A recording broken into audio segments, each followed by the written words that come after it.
At yun na nga no, mga kabayan, na pag-usapan nga po natin, eto pong matinding banat ni Atty. Topacio dito pa rin po kay kay Gibo Chidoro mga kabayan. Mantakin mo mga kabayan, napag-alaman po natin na eto po palang si Gibo, ay may dalawang passport. Etong taong to baka pagyabang, kala mo siya lang yung may-ari ng bansa di ba? Kung mapagsalita, kala mo siya yung totoong Pinoy na Pinoy di po ba? Kung pagsalitaan niya po yung dati, katulad ni Senator Marcoleta, di ba? Kung pagsalitaan niya itong nila Gibo, tsaka nila Tariela, akala mo sila yung mga tunay na Pinoy. Akala mo sila yung mga pure-blooded Filipino. Akala mo, isa lang yung passport, yung pala dalawa. Kaya pala ang tatapang na itong mga to, mga kabayan, ang tatapang po, na hamon ng gera, dito sa China.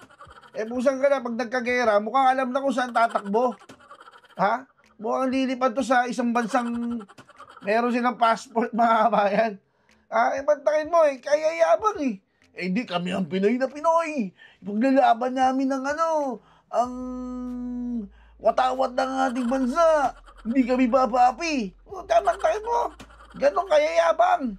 Tapos, yun lang, dalawa passport. Para, para pag ginera na, makatakbo dun sa bansa niya, hindi ginigera dun sa isang bansa nila, di ba? Ganyan po ang mga galawan ng mga yan. Naniniwala ba kayo pag nagkagera? Yung mga yan, nasa unahan, nasa frontline? Pag binomba na tayo dito, magliliparan sa ibang bansa yan Ganyan ba gawain ng mga yan? Ibabala lang tayong mga Pilipino. Ang tatapang. Di ba? Hindi na nahiya Di ba, kala mo Pinoy na Pinoy, may magsalita lang laban sa kanila na hindi lang nagustuhan yung sinabi nila o ginawa nila. Sasabihin nilang traitor na. Sasabihin na si BP Inday Sara, traitor. Si Senator Marcoleta, traitor daw. Pusa ka lang, mamulat-mulat namin, ikaw pala itong merong dalawang passport. Huwag ganun, Brad. Huwag ganun, sir. Huwag mong angkinin na ikaw lang yung Pilipino, tapos, di ba? Pagkagera, may tatakbuhan ka pa palang ibang bansa. Piling mo kasi, kayo lang yung magagaling Ang hirap kasi sa inyo, sinusolo ninyo yung pagiging makabayan. Nakala nyo kayo lang. Ang gusto lang naman po namin, sir, huwag magkagera. Kasi kawawa naman po kami. Isa lang po yung passport namin, Philippine passport lang Diba? Hindi naman po kami katulad po ninyo na pag ginera na po, pwede na kami punta sa bansa na kinabibilangan ninyo. Hindi kami makapunta ng New Zealand, kaya pwede. Pwede kayo pumunta sa Canada. Kasi mapepera kayo Diba? Pwede kayo pumunta sa Switzerland. Pwede kayo pumunta ng Japan. Paano naman po kami mahihirap, mga kabayan? Di po ba? Paano naman tayo mahihirap? Di nga. Matapos tayong ibala ng mga to, iiwanan lang tayo dito. Diba? Kaya kasi sabi ko, matabang kayo, pangunahan ninyo, kayo mauna, doon kayo sa frontline. Ayan si Sandro Marcos, lagay mo sa frontline. Sa ibang laban mo sa mga, diba? Sa mga NPA, diba? Mga to, ang gagaling Kala mo naman, ito mga kabayan, panuorin nyo po, kung paano po binasag ni Atty. Topacio itong si Gibo Chidoro. Ito mga kabayan. Itong mga kamuting kahoy na ito mga bulalo, kung makapagsalita, akala mo sila lang ang makabayan Samantalang, yung kanilang hepe naman ay Maltese pala. Di ba? Pero attorney, tapos tayo pang pagdududahan. Tayo at least isa lang ang passport natin. Hindi tayo dual citizens. Hindi tayo nanumpa ng katapatan sa ibang gobyerno. Sila kaya ganun. Ayun. Pero dito po sa amin, wala naman po dito sa mismong village. Ang problema po rito ay yun pong, anong tawag dito, yung papunta po dyan. Ayun, totoo yan. Opo, yun ang ating problema. Opo. Na tayo ay hindi makalusot. Dito sa amin, safe na safe po kami, don't worry. Yung papunta, ayun, medyo may makalubog na area kasi sabi ko nga, kasalanan naman natin yan Sinabi na ni Pangulong Marcos, tayo hindi nagawa na at may magagawa pa. O, gagano'n siya, gagano'n. O, hindi natin inipon yung tubig baha eh. Yun, kaya hindi nabawasan. Oo. Ngayon, naghanap na naman ng dahilan. Dolomite daw. Oh my God. Pa yung Dolomite, baha na eh. Ayan. Mas malala pa eh. Attorney, kung nagkataon, dalawa tayong wala. Muntik na Buti ako, na lang, hindi ba- nariangkat, maaasahan. Buti na lang yung daan mo papunta dyan ay Opo. hindi bumabaha. Ayun. Muntik na ako din makalusot ng Ortigas dahil grabe talaga ang gitgitan. At saka alam nyo po, hindi ho natin po pwedeng baliwalain yung ating schedule. But, attorney, nangangamba ko talaga. Parang, ang hirap pala ng ganun, ano, yung nangangamba ka na lahat naman ng dinaanan mo na, ginawa mo lahat ng option, pero parang nanganganib ka, di ba? Pinakamaganda habang nagbababagyo ngayon, ay dyan ka muna matulog sa studio. Attorney, hindi kakain yung mga aso ko pag hindi ako nakabalik. Ay, di sama mo dyan. Ay, grabe ka. Pero alam ko yung si Dennis, si Anton, yan, si Manong Drew. Mga mahihilig sa aso yan. Tutulong yan mag-alaga ng aso. Oh, yeah. Pero attorney thank you so much kasi iba talaga yung malakas manalangin eh.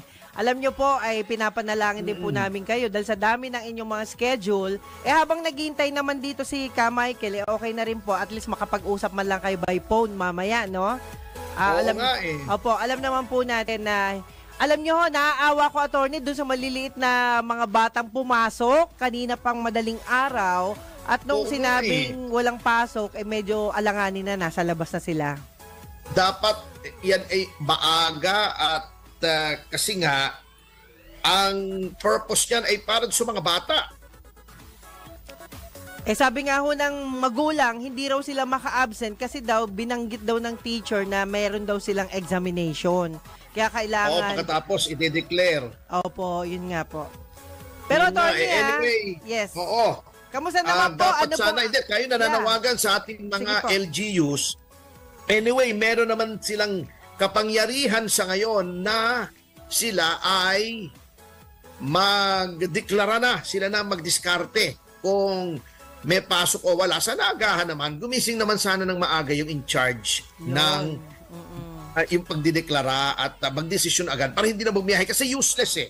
Opo. Ang purpose kaya nagde-declare ka na walang pasok para hindi na umalis sa mga tahanan nila yung mga bata para safe sila. Kung paalisin mo rin, pababalikin mo pagdating ng eskwela, useless. Nagdeklara ka pa, ituloy mo na lang yung pasok, nando na rin eh. Yun, tama po yun. At hindi lang yan, attorney Michael, kung saan, hindi nga ho maintindihan kung saan na ang ano nila dahil naiiba yung destinasyon eh.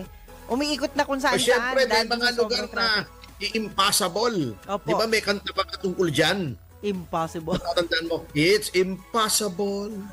Tell the sun to leave the sky. It's just impossible. Yan. Oh, yeah. Maganda yung Lunes natin ngayon kasi narinig na naman namin yung kanta nyo.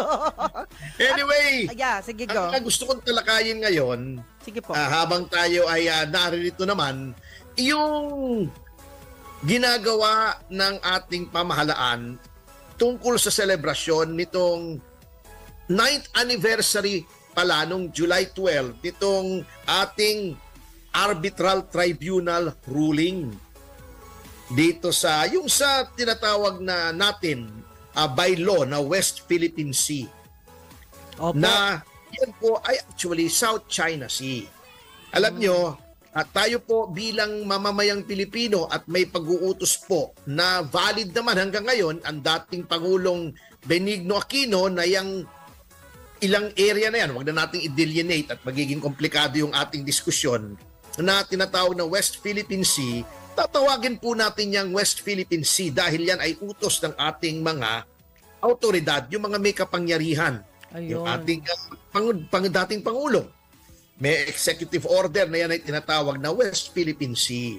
Yan. Pero tayo po ay tell the truth lamang eh. Huwag po tayo mag-ilusyon na yang terminong yan na West Philippine Sea ay gamitin ng ibang tao sa labas ng Pilipinas sapagkat yan po ay municipal law. Ibig sabihin, wala pong accepted na ganyang term sa international law, yung West Philippine Sea. So lahat po yan, South China Sea. Hindi po ibig sabihin yan ay sa China lamang, yan ay ang historical na tawag dyan. At ang international law po, hindi pwedeng i-impose ng isang bansa yung kanilang municipal law o yung kanilang batas na ginawa ng kanilang mga authorities labas sa territorial jurisdiction ng Pilipinas. At ang international law po, katulad ng lagi nating sinasabi, is based on consent and consensus. Opo. So, ang talagang may consensus dyan dahil napakatagal nang ginagamit. Ay ang South China Sea. In fact, yung pinanalunan po nating Arbitral Tribunal ruling, ang tawag po doon ay South China Sea Arbitration, hindi po West Philippine Sea.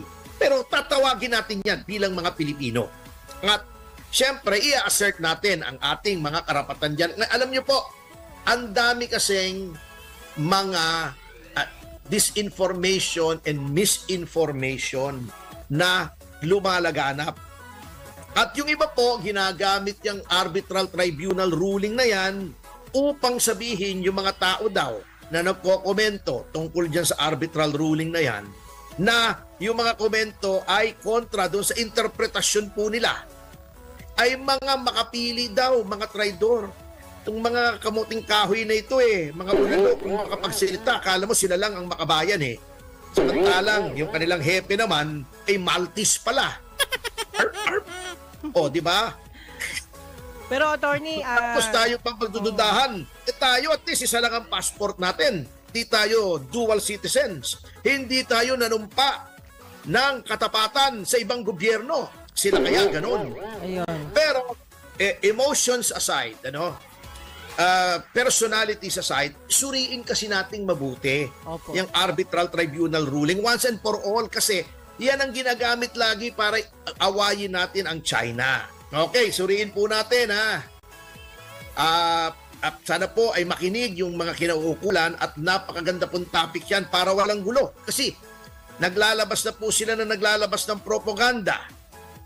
Sinasabi kong propaganda kasi anything, whether for or against any issue, kung hindi po base sa katotohanan, yan ay propaganda. Okay. Yan pong arbitral tribunal ruling na yan. Unang-una, linawin po natin yung arbitral tribunal ruling. Yan po, hindi po yan ruling ng Permanent Court of Arbitration. Yan po ay ruling ng isang ad hoc na arbitral tribunal. Ano yung arbitral tribunal na ad hoc? Yan po ay kinostitute lamang, binuo lamang yung tribunal na yan upang dito sa isang usaping ito. Yung 9-dash line ng China, yung territorial claim natin sa Ayungin at sa Scarborough, at yun pong exclusive economic zone natin. Okay. Uulitin ko po, hindi po New Chowking Fried Siopaw, lightly